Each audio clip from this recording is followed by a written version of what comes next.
Olá, amigas, amigos, sejam bem-vindos para mais uma conversa de terça-feira sobre saúde mental e espiritualidade. E hoje nós vamos falar sobre ansiedade. Como lidar com o paciente ansioso. Então, sejam bem-vindos à nossa conversa. Boa noite, Denise Auriculoterapia. Boa noite, Márcia Conceição Marques, Cibele Aguerra, Flávia VR. Boa noite, Marisa Araújo, Maria Bernadette de Carvalho. Boa noite, Berna. Boa noite, Ju Barbosa. Sejam bem-vindos à nossa conversa sobre ansiedade. Nós vamos aguardar alguns instantes para a gente começar a nossa conversa. Lembrando desde já quem está conosco que essa live não fica gravada no Instagram. Então, se você conhece alguém que vive o desafio da ansiedade, que tem um paciente ansioso dentro de casa e não sabe como lidar, manda um aviãozinho para eles com vídeos para participarem conosco dessa nossa conversa. Certamente vamos trazer e acrescentar inúmeras informações, inúmeras ferramentas importantes para se lidar com a ansiedade. Então sejam bem-vindos todos vocês, aqueles que estão chegando agora, para quem nos acompanha posteriormente, lembrar, da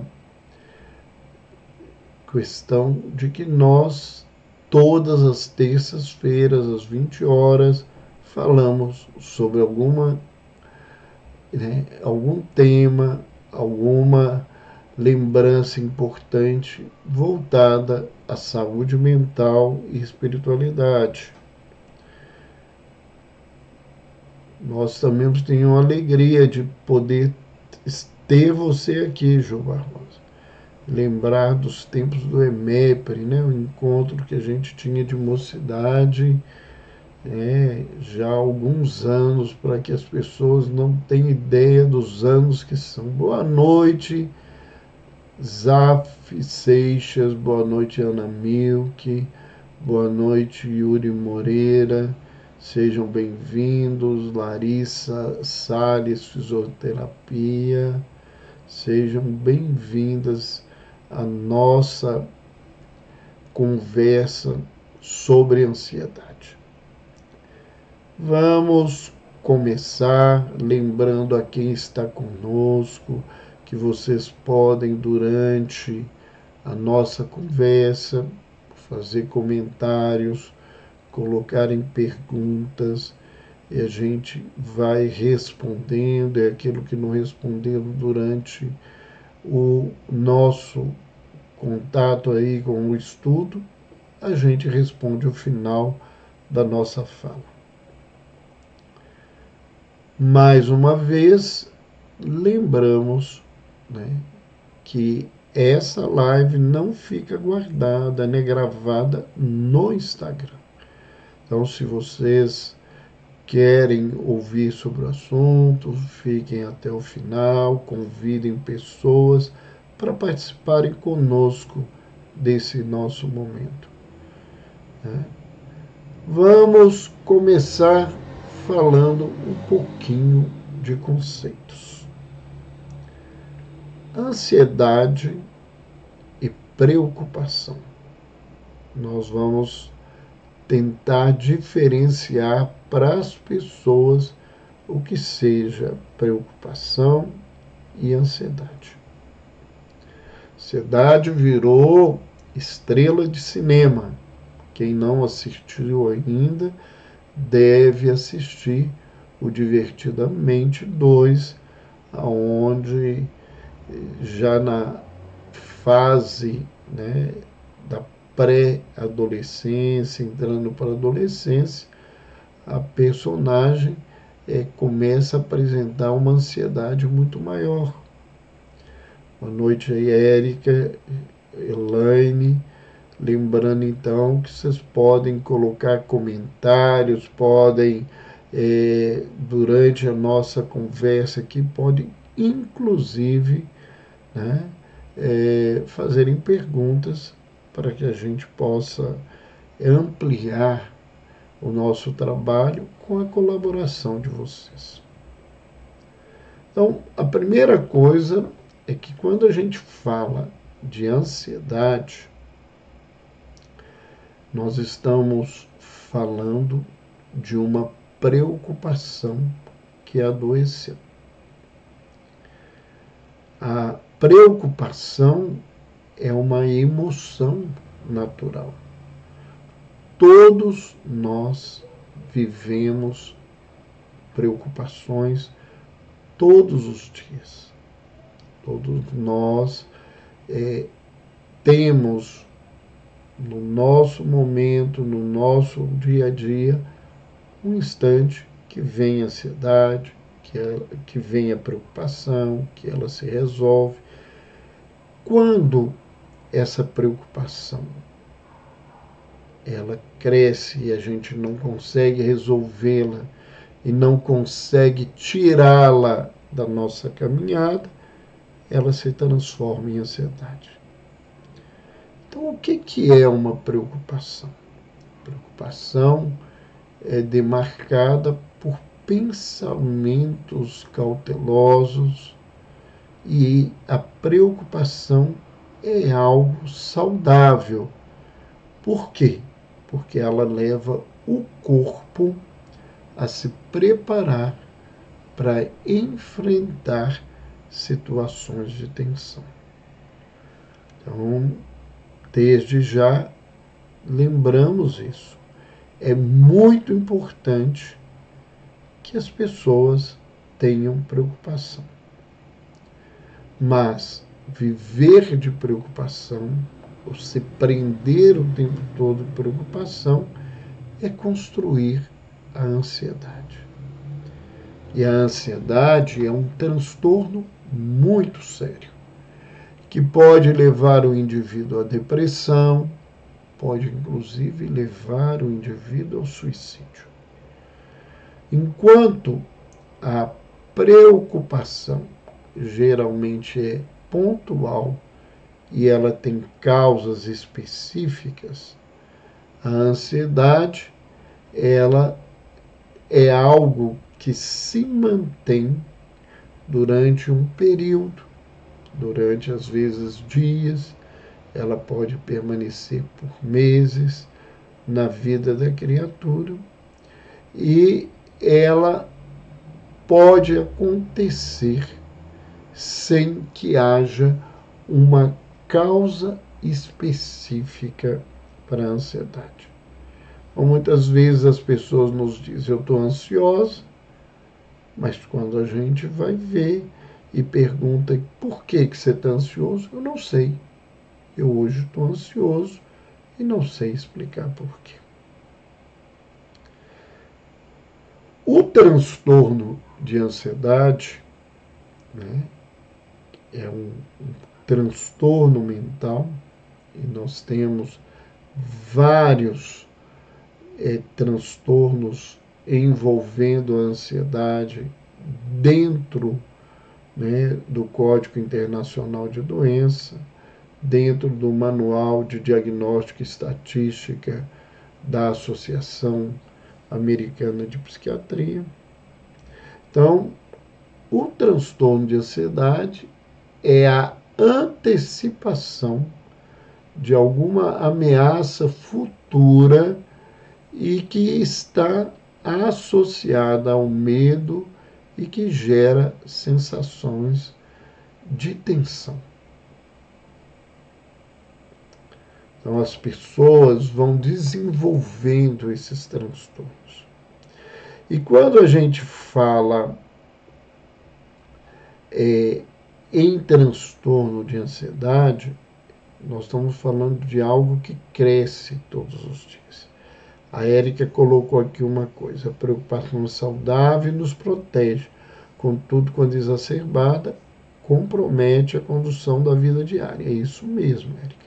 Se transforma nesse transtorno de ansiedade, aonde o indivíduo fica antecipando alguma ameaça, algo que vai acontecer de ruim na vida dele, ou que ele espera de bom, mas não dá conta de viver com o tempo de espera, e isso vai crescendo essa ansiedade, e essa ansiedade, então, ao gerar sensações de tensão, essa tensão se manifesta no corpo como um todo, ela desencadeia a liberação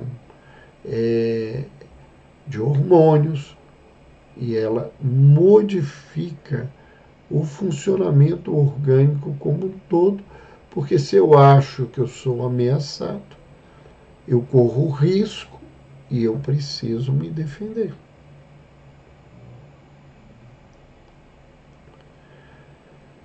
A nossa sociedade, ela privilegia a ansiedade de alguma forma. Por quê? Porque das emoções naturais, a preocupação é algo que é visto como algo de uma pessoa séria, como algo de alguém responsável. Então, se você falar que está com medo, que está com raiva, que está triste, as pessoas geralmente vão intervir querendo que você saia desse lugar.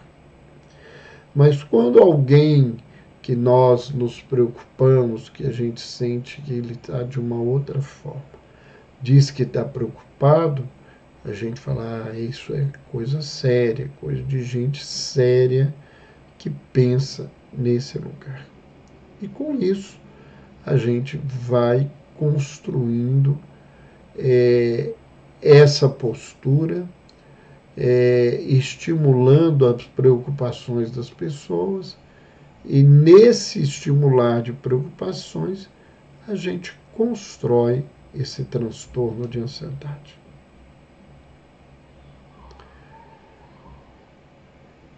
Há, no momento atual, uma exacerbação dos transtornos de ansiedade, acompanhados por sintomas depressivos ou por transtornos também de depressão, e isto tem sido responsável pelo aumento da busca de profissionais especializados, pelo aumento, uso e abuso de substâncias ligadas ao controle da ansiedade. Isso é responsável pelo aumento, dessa tensão e que leva a uma tristeza e que muitas vezes, na preocupação excessiva, não dando conta de lidar com isso porque não tem o controle que quer, a pessoa pode inclusive se sentir tão angustiada que ela pode buscar se matar.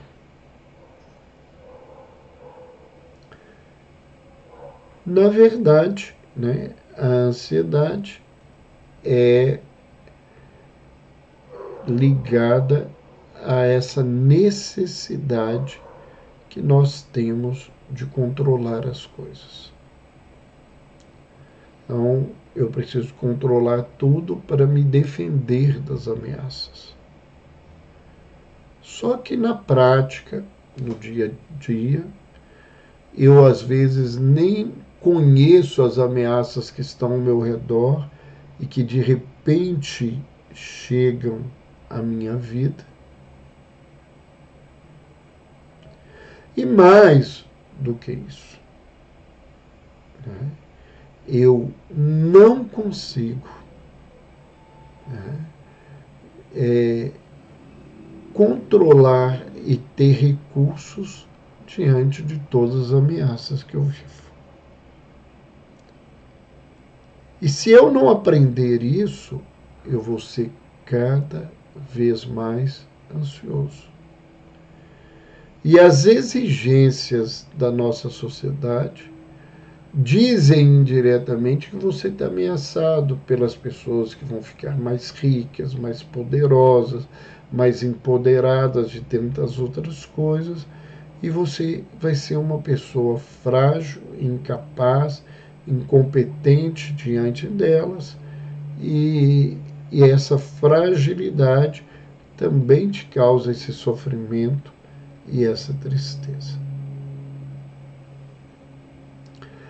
Como que a gente, ou melhor, como eu, profissionalmente, penso, né, num trabalho voltado para a questão da ansiedade? Todas as pessoas ansiosas, geralmente, né, elas chegam até nós e esperando que a gente vai ter que dar um remédio para sedar a sua ansiedade. Acontece, e isso é importante pensar, que a nossa ansiedade, ela não é tratada com ansiolítico. Ou seja, os ansiolíticos, os remédios que atuam na ansiedade, eles não acabam com a ansiedade. Eles controlam a ansiedade. Até porque a gente não pode viver sem as emoções. Da mesma forma que se nos anestesiasse completamente, nós não conseguiríamos viver e estaríamos à mercê de riscos de coisas que eu não sinto dor, então eu posso pegar em algo quente, eu posso me cortar sem me perceber, que é o que, por exemplo, acontece aos portadores do mal de Hansen, que vão perdendo a sensibilidade das extremidades primeiramente, e aí eles colocam a mão numa chapa quente e não percebem, quando vê, sentem o cheiro, a mão está totalmente queimada. Então nós temos que entender que o remédio, ele é uma ferramenta útil, é uma ferramenta importante em muitos casos, mas ela não é a solução. Essa ferramenta não é a solução para todo o problema. Vamos ver aqui, né, algumas pessoas fizeram comentários. A Érica disse que o exercício de viver o agora, o momento presente, focar o tempo atual, pode trazer uma outra perspectiva. E a gente vai falar um pouquinho mais sobre isso, né? A Regina Mendes colocou aqui: tenho ansiedade, desconto tudo na comida, fiz bariátrica há pouco tempo, estou sempre entalando por causa da ansiedade. É isso. Né? A gente tem que ter cuidado, porque muitas medidas que a gente toma na vida, elas não solucionam os nossos problemas. Elas abafam os nossos problemas e às vezes abafam temporariamente, e a gente tem que aprender a conviver com isso de uma outra forma. Então, quando as pessoas chegam, eu ouço, né, mais atentamente possível, né?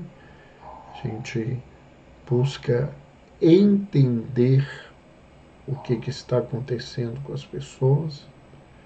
Então, a minha preocupação não é só de fazer um diagnóstico, não é só de conseguir enquadrar a pessoa num código para posteriormente enquadrá-la num protocolo terapêutico. Ninguém é uma doença, ninguém é um transtorno. Nós somos gente, e gente é muito mais do que esse adoecimento, gente é muito mais do que esse transtorno. E muitas coisas dessas pessoas, elas podem serem transformadas em ferramentas para facilitar um tratamento, para construir uma ajuda. Então, nós temos aqui vários pacientes, né, que são nossos parceiros no consultório buscando ajuda. Então, eles sabem desse cuidado da escuta que eu tenho dentro do consultório. Uma outra angústia que os pacientes trazem é de entender o que levou eles a ficarem doentes, no sentido de qual que é essa causa anterior que me adoeceu. Isso é ruim? Não. Mas eu saber o que me levou ao adoecimento por si só, eu entendo que isso é uma curiosidade.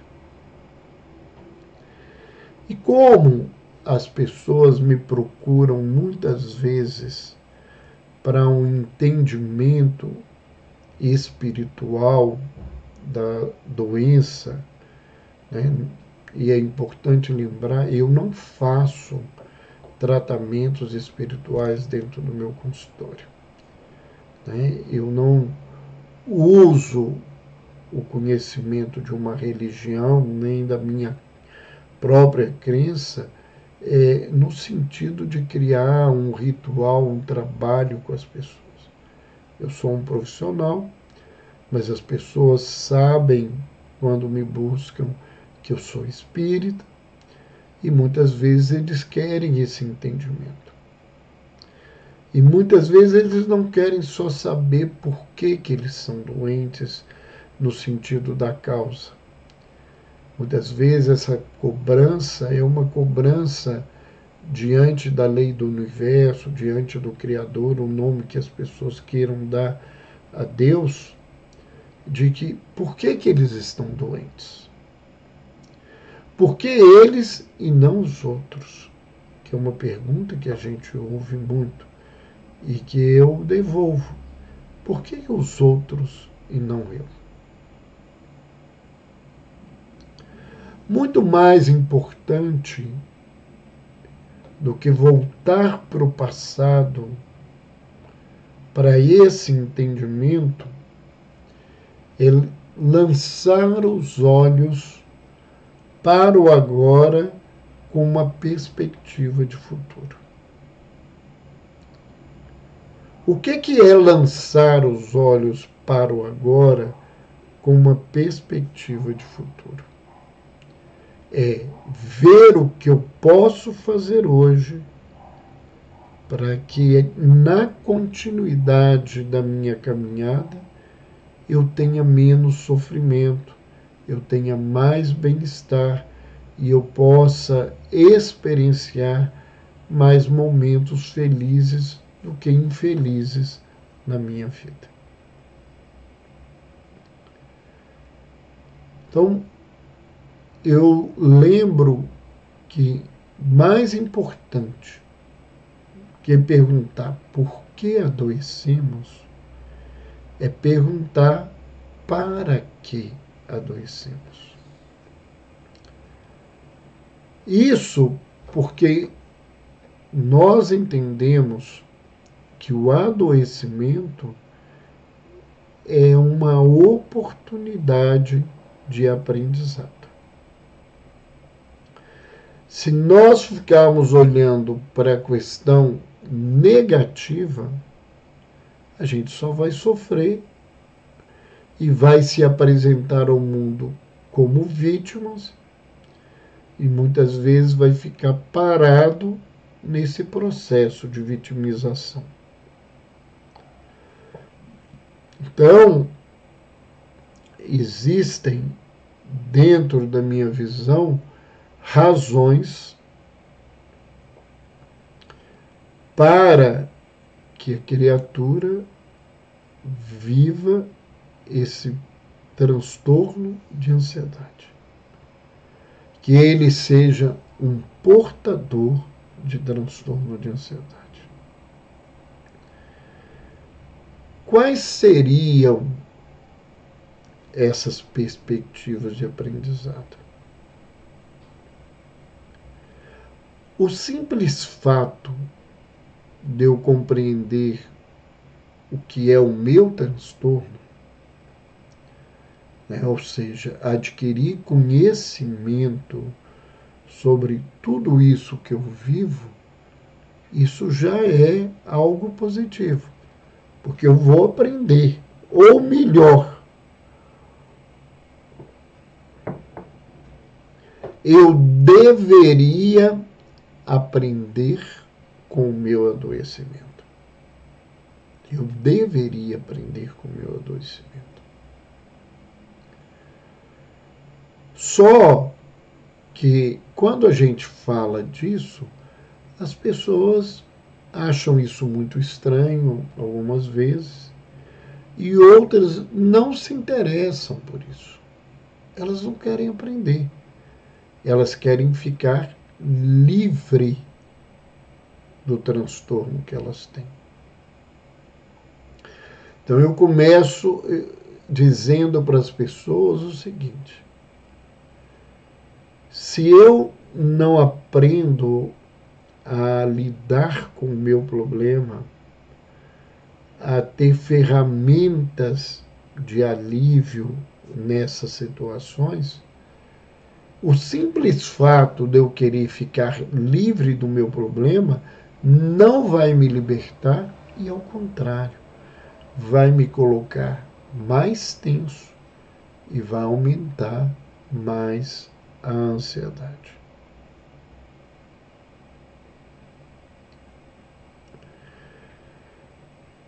Eu lembro aos pacientes, né, e ajudo a eles a entenderem que existem possibilidades terapêuticas, que existem recursos para se tratar a ansiedade. Mas esses recursos, eles só fazem sentido quando nós, na verdade, sabemos utilizar esses recursos para vencer esses desafios. Então não adianta eu pegar um livro de psiquiatria ou de psicologia, não adianta, né, eu entrar no Dr. Google e buscar artigos, essas coisas, e ler simplesmente e saber que existe um recurso em tal lugar, que o recurso mais moderno é esse. Se eu não me predisponho a tratar, e essa predisposição não é falar que eu quero tratar, mas é me estar pleno no tratamento, buscando vencer as minhas dificuldades, buscando ampliar as minhas potencialidades, né? E com isso aliviar o meu quadro, que eu posso não dar conta de determinadas terapias, mas existem N outras terapias para serem feitas. E quem fica só preso ao medicamento, ele vai sedar a ansiedade, mas ele não vai melhorar, na verdade. Pior, muitos vão desenvolver uma dependência da medicação. Dependência essa que pode ser acompanhada de tolerância, ou seja, ele precisa cada vez mais de doses mais altas para sedar a sua ansiedade. E quando a gente fala de dependência acompanhada de tolerância, nós estamos falando de vício. E muitas das medicações que são usadas na ansiedade, mais às vezes por profissionais não psiquiatras do que psiquiatras, elas são causadoras desses processos de dependência química. Mas, se a pessoa se dispõe, então ela vai fazer um novo aprendizado, que é o aprendizado das técnicas que existem para auxiliar e vencer as crises ansiosas. Mais do que tomar Rivotril, tomar alprazolam, bromazepam, diazepam, né, lorazepam, vários outros benzodiazepínicos que sedam a pessoa, vai se utilizar de técnicas para vencer essas crises. Mas existe um aspecto além dessa questão medicamentosa. Eu trabalho e mostro para as pessoas que o transtorno de ansiedade é a doença do controle. Todo ansioso, ele tem um sonho de controlar tudo, que tudo na vida se encaminhe do jeito que ele quer, sem criar estresse, e ele continuar na jornada. Só que, ao contrário do que muita gente pensa, ao contrário do que muitas pessoas pregam nessa vida, nós não temos controle sobre quase nada. Eu arriscaria dizer de quase nada, né?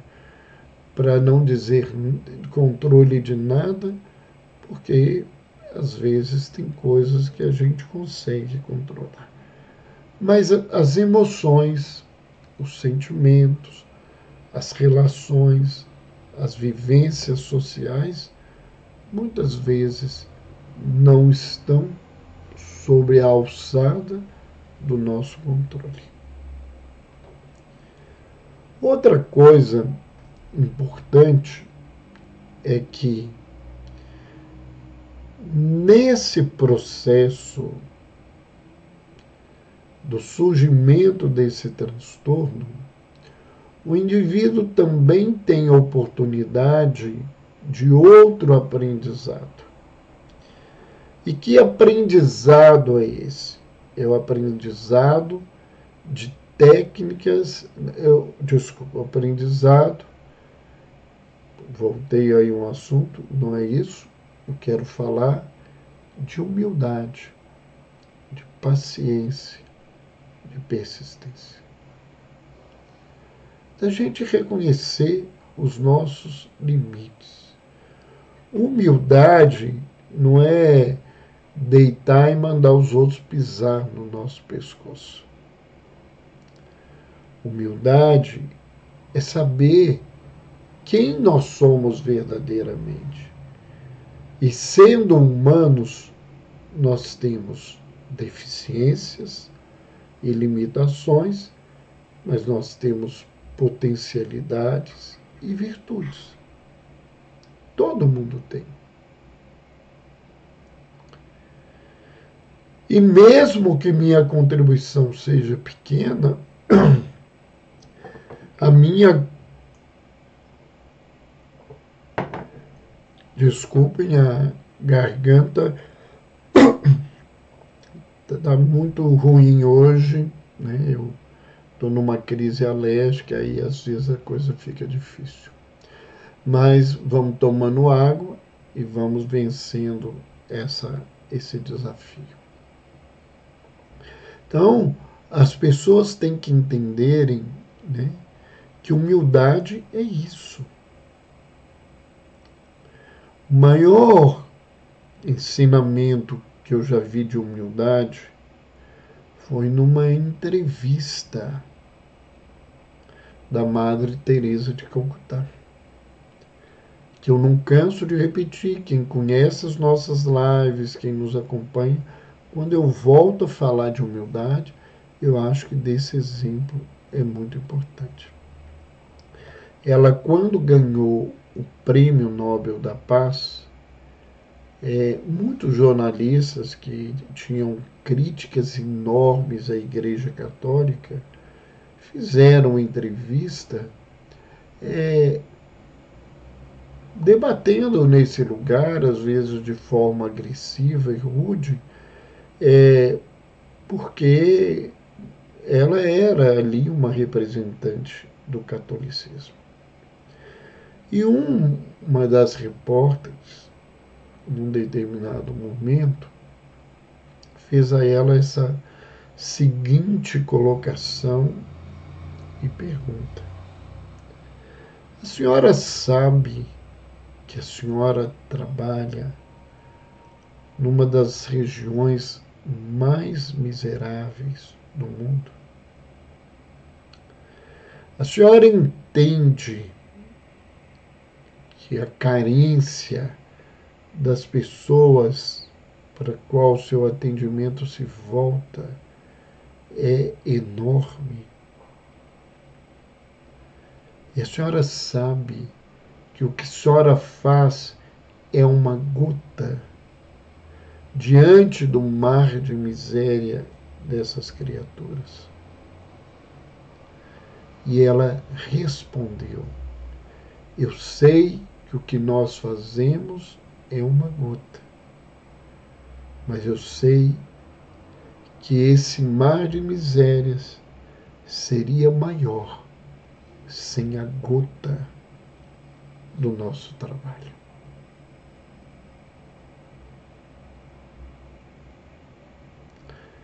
Então, humildade é saber que eu sou gota, mas saber que essa gota é importante no contexto da vida. E o indivíduo ansioso, ele tem que aprender a ter humildade, né, de reconhecer os seus limites para parar de querer controlar todas as coisas. Ele tem que aprender a ter paciência, porque muitas coisas demoram muito tempo. A vida ensina isso. A gente hoje utiliza de inúmeros recursos tecnológicos para colher frutos o ano inteiro. Mas o fruto bom, amadurecido, sadio, realmente, ele só dá no tempo certo de cada ano.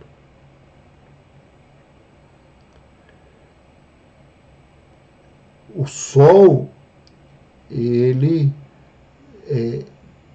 demora, né, uma quantidade enorme de tempo para girar em torno de uma galáxia a qual ele está ligado. O dia, que representa, né, o movimento giratório da Terra em torno do Sol, demora 24 horas.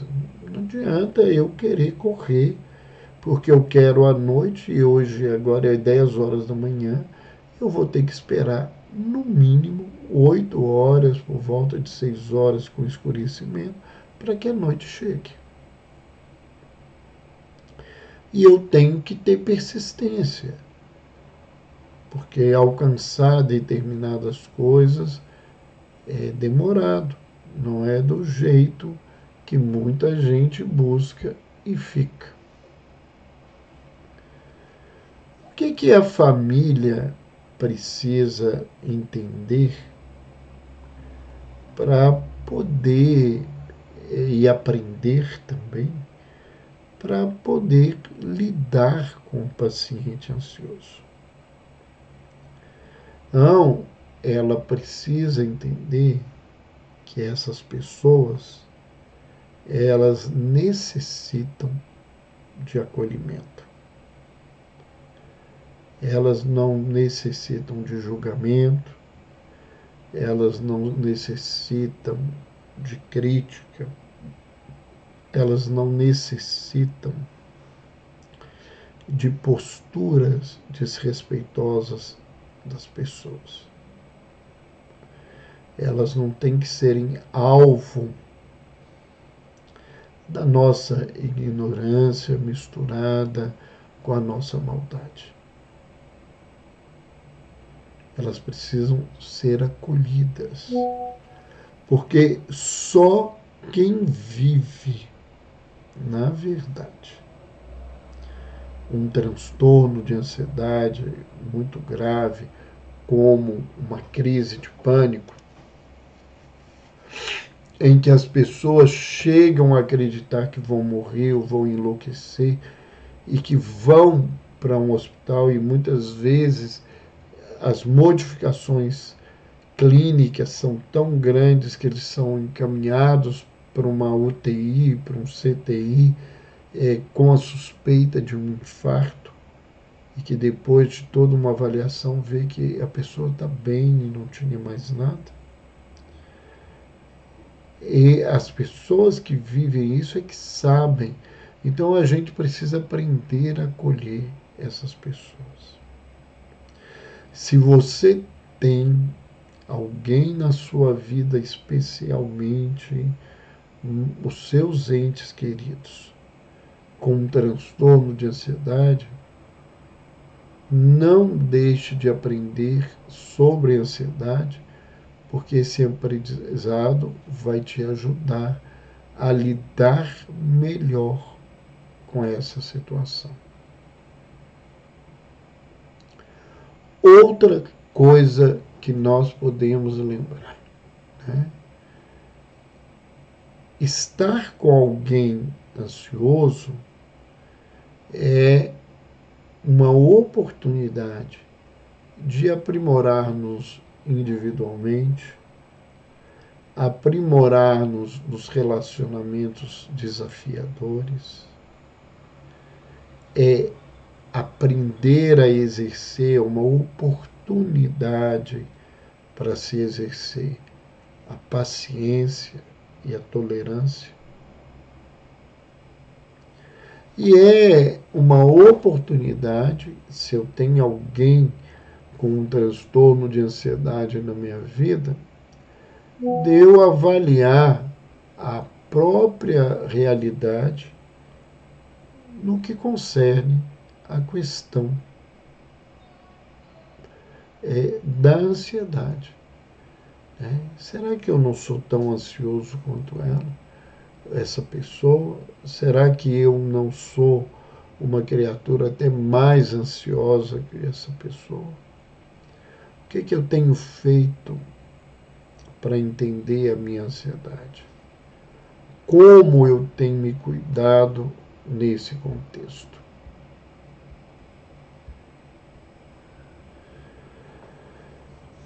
O que é importante para melhorar os transtornos de ansiedade? O portador de transtorno de ansiedade, ele tem que entender que é importante ele aprender uma nova maneira para responder às suas reações internas. Ele tem que ter um novo jeito para lidar com essas pessoas, com essas situações que lhes causam ansiedade. Por quê? Porque se eu não aprender um novo modo de lidar com as pessoas e as situações que me causam ansiedade, eu vou me utilizar sempre dos modos antigos que eu tinha. E como eu sempre digo, se você entra todo dia num sacolão, né, num comércio de hortifruti granjeiros, e você só compra laranja, o único suco que você vai poder fazer é de laranja.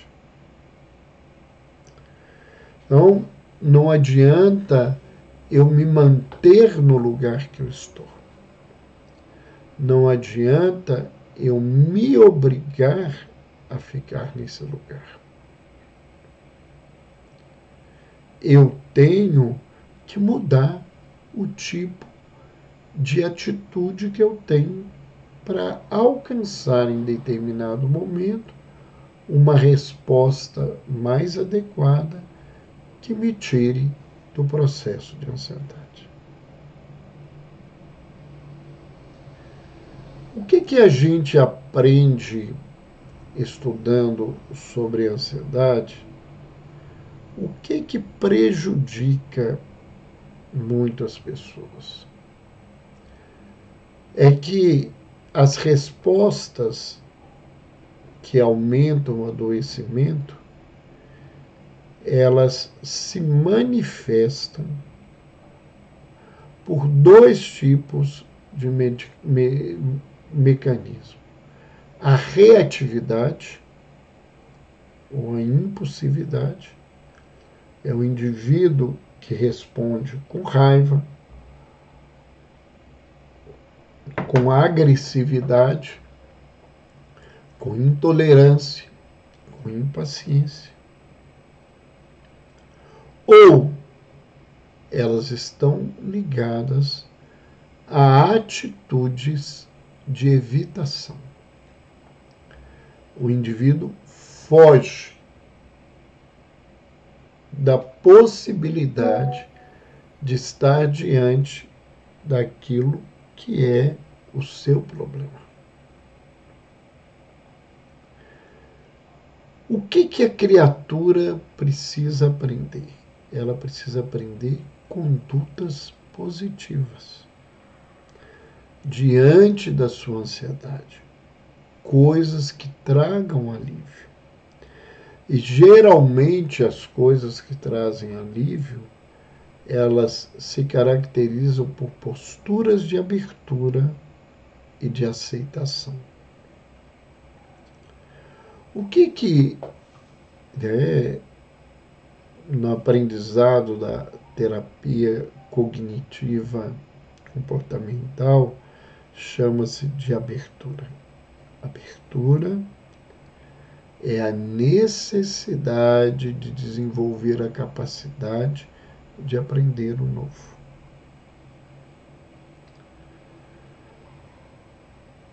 Quem é conservador, quem é rígido, né? As pessoas que são extremistas, elas são rígidas. Elas não aceitam outra ideia, outra opinião, outra forma de agir. Então, elas vão repetir sempre e vão sofrer da mesma forma. A abertura, ela desenvolve essa capacidade de mudar, de aprender o novo, de fazer diferente para ter respostas diferentes. Pode ser que o que eu vou me abrir para aprender não seja nem suficiente, nem eficiente para aquilo que eu quero. Mas, num determinado momento, isso vai me conceder uma melhora. Eu vou descobrir algo diferente que me ajude. A outra conduta que nós falamos é da aceitação. E o que é aceitação nessa técnica? É admitir que o que acontece, né? E em vez de desejar ou tentar fazer com que as coisas sejam diferentes. Mesmo que você não goste delas como elas são. Né? Não adianta eu querer mudar a situação. Não adianta querer mudar a pessoa. Mesmo que aquilo não me agrade. Eu preciso admitir que as coisas acontecem e muitas coisas acontecem na vida que não me agradam. Muitas coisas acontecem na minha vida que eu não gostaria que fossem assim. Mas elas são. Eu não tenho como modificar. E quem teima nesse processo, essas pessoas acabam, na verdade, criando cada vez mais dificuldades para elas. Então, existem várias formas de trabalhar e a gente tem vários recursos em que a gente vai mostrar ao indivíduo, né, as reações que ela tem, como essas reações podem ser modificadas, quais são as posturas que são úteis nesse lugar, levá-las a treinamentos de ferramentas, nós vamos falar de algumas delas agora, que são importantes, né? E quando não seja a gente, né, a pessoa, né, que lida com o portador, ele tem que ser alguém disponível para ajudar. Então, não adianta ficar julgando, isso é frescura, isso o indivíduo é histérico, que o indivíduo é assim, que ele fica fazendo de coitado, de vitimazinha, é um bebezinho dando birra. Essas coisas não resolvem.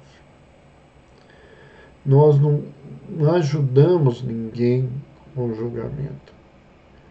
A gente precisa estar aberto a entender o que acontece, porque isso nos possibilita a ser empáticos. Então a gente precisa fazer, né? A Érica Rezende coloca aqui, muitas vezes esse entendimento permite uma mudança de comportamento, foco em uma reprogramação para trazer uma mudança importante e perene. Isso mesmo. Então, nós temos que ser empáticos para que a pessoa possa ter um espaço para fazer isso. E existem técnicas, coisas que são trabalhadas que não são necessariamente remédio. O senhor é contra remédio? Não, eu prescrevo remédio todos os dias. A grande maioria dos meus pacientes tomam remédios.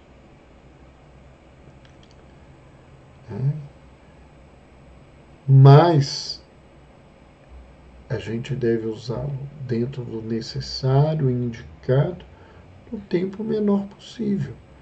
E as pessoas têm que serem estimuladas a fazerem algum tipo de tratamento para que elas possam sair dessa condição. E nós vamos então trazer algumas ferramentas que nós achamos extremamente úteis diante do transtorno de ansiedade, que são ferramentas vinculadas à espiritualidade. Lembrando que espiritualidade não envolve necessariamente uma pessoa ter religião, ter uma prática religiosa. A espiritualidade é aquela condição da pessoa na qual ela busca o entendimento do transcendente, a busca de entender o que existe na vida, né? Que busca comportamentos efetivos voltados à questão da proteção, da prevenção, da ética da vida. Mesmo que essas pessoas que fazem isso não acreditem em Deus, elas são pessoas que se utilizam da espiritualidade para a sua caminhada, mesmo que ela não saiba disso. E aqui então nós vamos trazer alguns desses instrumentos que são úteis nesse caso. Eu sempre lembro um instrumento importante que é a paciência. E que essa paciência ajuda, né, a quem tem ansiedade. Se você aprende a ser paciente, você dá conta de lidar com as coisas. Eu vejo, né, pessoas ansiosas ou pessoas hiperativas que elas não conseguem ficar sentadas e quietas 5 minutos fazendo uma leitura, uma reflexão, enquanto esperam algum serviço que vai atendê-la.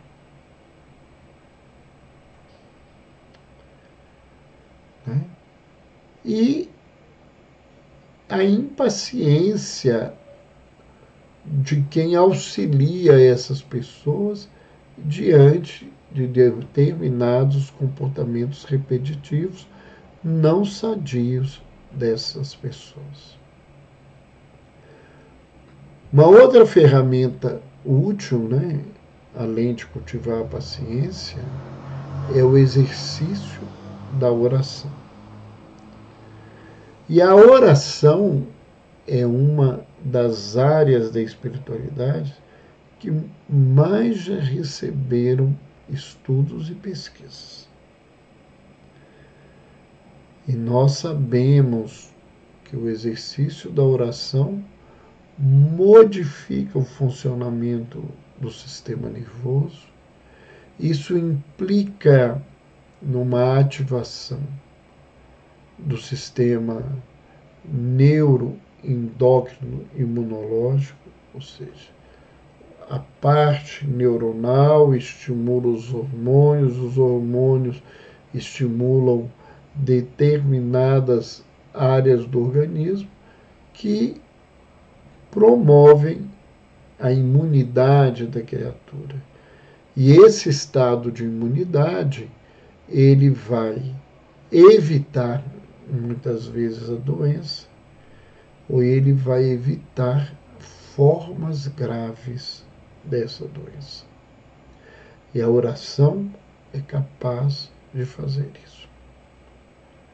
Se vocês procurarem só sobre oração e saúde nas principais plataformas de estudos de saúde, você vai encontrar a citação de um número elevado, né, na proximidade aí dos 10.000 artigos voltados para a questão da oração. Uma outra coisa que ajuda a pessoa é a meditação. E a meditação é um recurso vinculado às experiências principalmente do Oriente.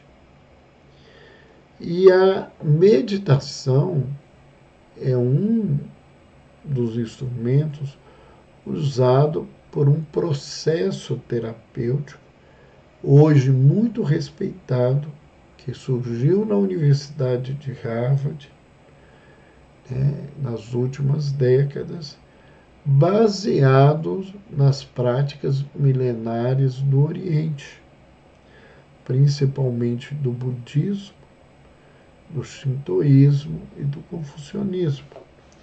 A meditação é uma coisa que a gente pode aprender. E se você não sabe meditar, eu sugiro que você conheça, né, um aplicativo que você adquire pelas lojas, tanto de qualquer tipo de aparelho, de redes que você tenha. Pode ir na Apple Store, ou mesmo através do Google. Chama-se Meditopia. É um aplicativo que te ensina de uma forma tranquila, facilitada, te alfabetiza para aprender a meditar.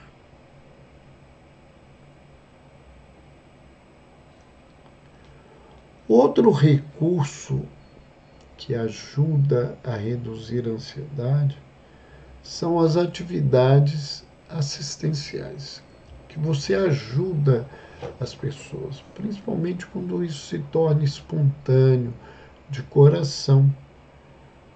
Isso ajuda quem precisa, e ao ajudar as pessoas, elas se sentem gratas com você, mas você também, sente uma gratidão por essa oportunidade, e isso movimenta suas emoções, isso modifica o funcionamento do cérebro e isso libera substâncias que trazem sensação de bem-estar.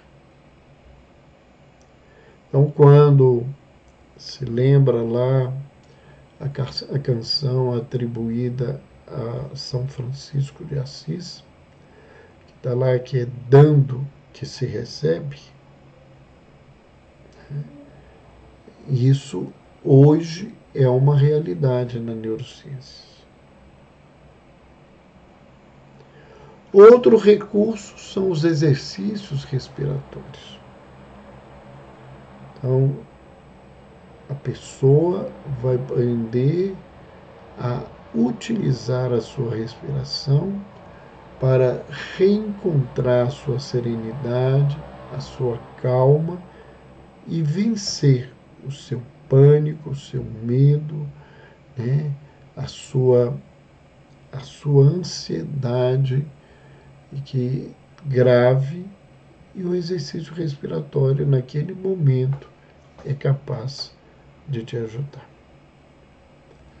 Um outro recurso são as visualizações terapêuticas. Às vezes a pessoa, nós não estamos acostumados com isso, não dá conta de meditar. Mas existem técnicas, existem inúmeros exercícios dentro das visualizações terapêuticas, onde o indivíduo é treinado a ver uma cena, uma situação, uma pessoa, um animal, coisas que toquem, para ele, à medida em que sente o bem-estar daquela imagem que traz ao seu cérebro essa sensação, ele consiga mudar a sua condição. E as visualizações terapêuticas, elas podem te ajudar a vencer o perdão, a diminuir a ansiedade, a te dar alívio diante da depressão. Então, são recursos bastante importantes para trabalhar com ansiedade. Embora a gente tenha pessoas que a gente não consegue cuidar delas sem o uso da medicação. E hoje, os principais protocolos indicam o uso dos antidepressivos por causa de mecanismos parecidos para tentar controlar a ansiedade. Falo que tentar, porque às vezes você usa um medicamento, não deu certo, você tem que usar outro. E para o ansioso isso é difícil, porque ele acha que ele tem que tomar um remédio agora e melhorar ontem, nem é amanhã. Então isso dificulta muitas coisas. Mas esses são instrumentos. Era isso que eu queria partilhar com vocês, de como eu lido no dia a dia com essas coisas. E se você, né, tem ansiedade, ou tem alguém da sua família que vive um processo de ansiedade e se interessou por esse trabalho que a gente está fazendo, é fácil. No Instagram, na bio do Instagram, tem um botão sobre consultas. Se você acessa esse botão, ele vai te encaminhar e facilitar a sua chegada ao Zap do Instituto Renascimento, que é a clínica que nós trabalhamos em Belo Horizonte. Você pode marcar entrevistas presenciais ou online. A gente pode te atender. Será um prazer te auxiliar. Lembramos a todos que nós não vamos ter aqui hoje, né? Não vai ficar aqui. Boa noite, nós estamos vendo aí que nós não tínhamos visto muita gente que foi chegando e que a gente não tinha visto durante a nossa conversa. Cícera Iluminada, Cacau, Venise, Cleusa Santos Pereira, a Célia, a Cicélia, tudo bem, né? Esses trabalhos todos. O nome do site, Célia, é Meditopia. Meditopia. Né? Então, esse é o site em que você pode aprender a meditar. E é gostoso demais. Os desenhos são muito bem feitos, o trabalho é muito interessante. Você vai aprender o beabá da meditação até chegar a coisas mais profundas. Boa noite, Bruna Viviane, Tiago Cristo Folete. Boa noite, Ciarmelim. Alguém aí da Associação Médico Espírita do Rio Grande do Sul. Boa noite. Boa noite, Rogéria Calil. E a nossa live não fica gravada no Instagram. Ela vai para a equipe poder, na verdade, né, editar a nossa live para ser colocada no nosso canal do YouTube. Se você não conhece o nosso canal, vai lá, Dr. Roberto Lúcio. É um canal de saúde mental e espiritualidade. Nós temos centenas de palestras, entrevistas, seminários, cursos que nós já demos, que estão lá e que vocês podem ter acesso. Se inscrevam para que as pessoas possam ter mais acesso. A plataforma tem que saber que as pessoas estão interessadas no assunto. Então, se inscrevam, marquem a notificação. Todas as semanas nós temos uma novidade. Por exemplo, essa semana nós estamos com um vídeo novo de uma palestra que nós fizemos anteriormente sobre como lidar com crianças e com jovens com transtornos de comportamento. Então, quem chegou agora, né, nós lembramos mais uma vez isso. Se achou o tema interessante, poderá em breve acessá-lo no nosso canal do YouTube. Então, só repetindo, é Dr. Roberto Lúcio, o canal de saúde mental e espiritualidade. E lembrar mais uma vez, agradecer aqueles que entraram a primeira vez, se gostaram. Toda a semana nós temos uma nova live com um assunto importante em saúde mental e espiritualidade. E aqueles que estão nos acompanhando ao vivo, boa noite, muito obrigado pela companhia de todos vocês até agora e um beijo no coração e até terça-feira.